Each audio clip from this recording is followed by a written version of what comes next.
Hei, tervetuloa kasvojoogaan.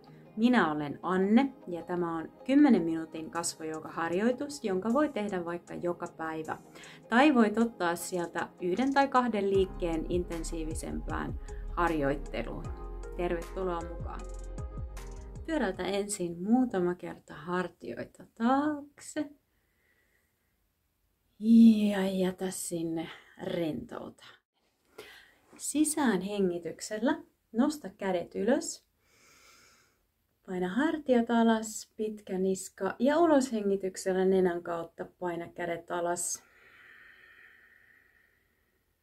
Hyvä. Tehdään vielä kerta sisään. Ja ulos hengityksellä, nyt kun viet kädet alas, paina lapaluut ylös alas ja yhteen, tunnet puristuksen lapaluun alaosassa, pitkä niska. Vielä sisään. Ja ulos.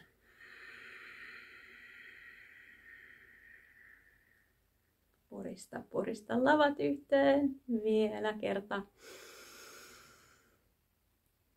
Ja viimeinen.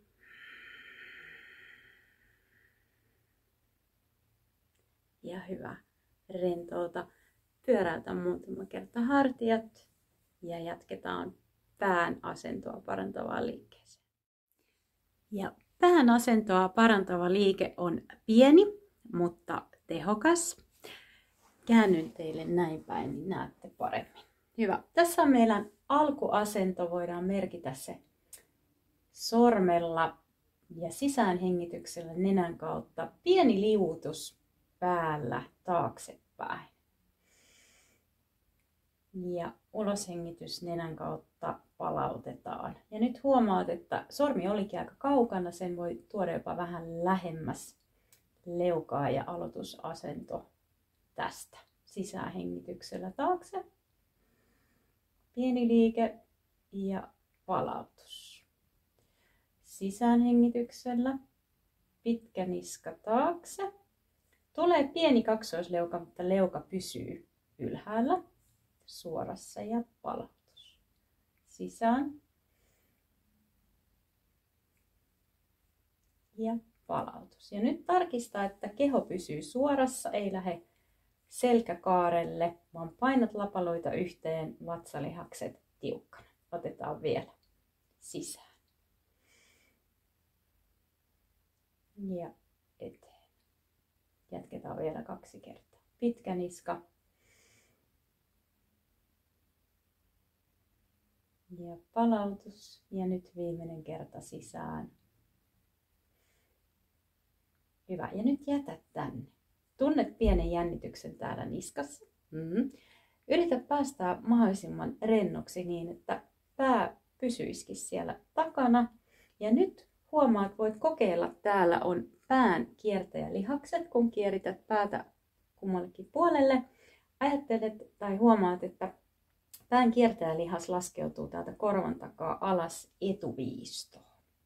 Näin. Eli silloin se on, lihas on koko pituudessaan siellä mukavasti oikealla paikalla. Hyvä. Nyt kun meillä on pää ja hartiat, lapaluut hyvässä asennossa, jatketaan kielen oikeaan asentoon. Kielen oikea asento on kiinni kitalaessa. Ja tätä asentoa lähdetään harjoittelemaan kopsuttelulla. Eli näin.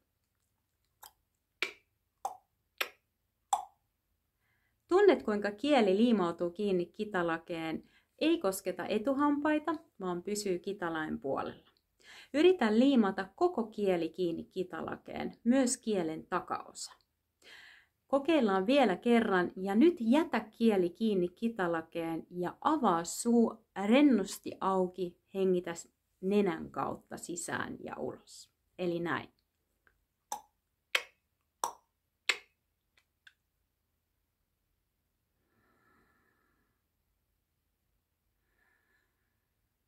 Kokeillaan vielä.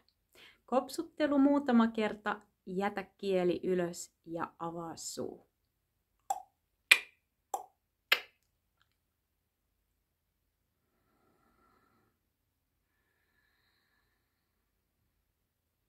Tehdään vielä tämä 2 kertaa.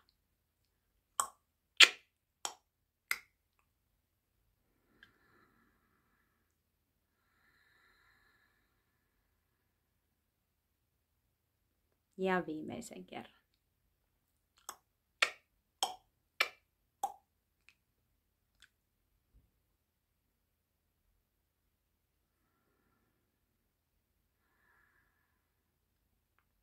Hyvä. Jos tämä liike tuntui haastavalta, ei haittaa. Se voi olla joskus vähän hankala, kun jos ei kieli ole tottunut käymään siellä kitalaessa. Tai jos tuntuu, että kielijänne on tiukka. Tällä harjoittelulla sitä voi yrittää venyttää. Samoin jos kieli ei mahdu kitalakeen, tuntuu, että siellä ei ole tilaa kielelle. Ei haittaa. Voit silti harjoitella tätä asentoa ja ehkä avata vähän vähemmän suuta. Ja seuraavissa videoissa jatketaan kielen asennon tutkintaa, mutta tämä liike on hyvä aloittaa tästä liikkeestä ja ihan muutama toisto riittää, ei tarvitse tehdä pitkiä toistomääriä. Seuraavaksi rentoutetaan otsaa ja vahvistetaan silmän ympärillä kulkevaa kehälihasta.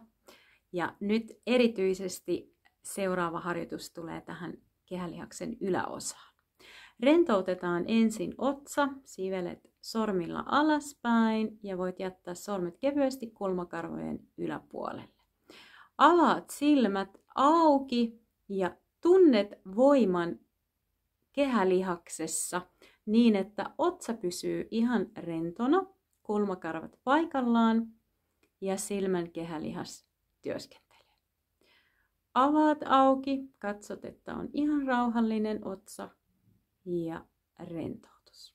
Sisähengityksellä nenän kautta avaa silmät. Ja uloshengityksellä rentoutus. Vielä. Ja jatka vaan sisään. Voit keventää vähän sormia. Ja tarkistaa, pysyykö kulmakarvat paikallaan. Vielä sisään. Ja ulos. Tehdään 2 kertaa. Jos tuntuu, että pysyy paikalla, voit ottaa sormet pois.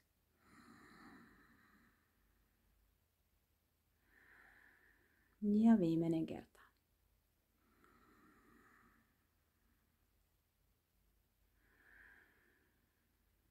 Ja hyvä. Rentoutetaan. Vähän naputella sinne lihaksen työskentelyalueelle. Ja jatketaan. Seuraavaksi hymyillään. Ja miten syntyy kaunis ja upea hymy, joka myös samalla kohottaa kasvoja ylöspäin? No se syntyy niin, että ensin tarkistetaan, että kieli on siellä oikeassa asennossa. Muutama kopsuttelu. Jätetään kieli sinne kitalakeen kiinni. Sen jälkeen rentoutetaan nenän kohottaja tai nenän pielen kohottajalihakset alaspäin, eli nenän kulkusuunta on koko ajan alaspäin hymyillessä. Sen jälkeen kohotetaan poskia ylöspäin, suupieliä ylöspäin ja saadaan hymyn voima täältä lähtemään. On isot poskipään kohottajalihakset ja pienemmät tässä vähän keskemmällä. Täältä isoista voimakkaista lihaksista syntyy se upea hymy. Kokeillaan vielä uudestaan. Eli kielen oikea asento kiinni kitalakeen. Nenänpielen kohottajalihakset rennoksi. Suupielet ylöspäin. Ja voima tänne. Voidaan vielä lisätä sinne pieni suhina niin, että kun kieli on siellä kitalaessa kiinni, siihen syntyy semmoinen kiva pieni kouru. Ja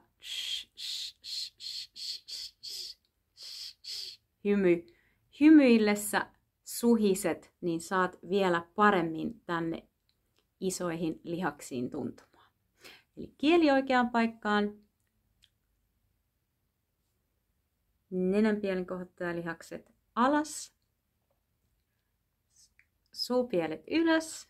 Ja sitten suhistaan.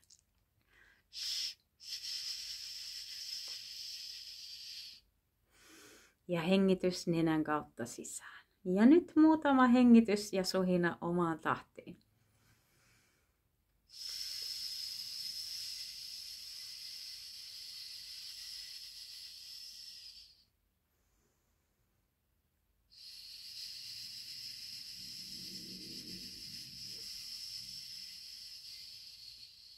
Vielä kerta.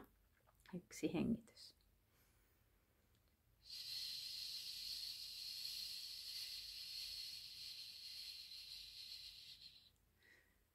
Ja hyvä. Voit vielä hymyillä sinne peilikuvalle ilman sormia katsoa, että miltä se näyttää. Suupielet ylöspäin ja poskissa täällä poskipääkohottajalihakset töissä.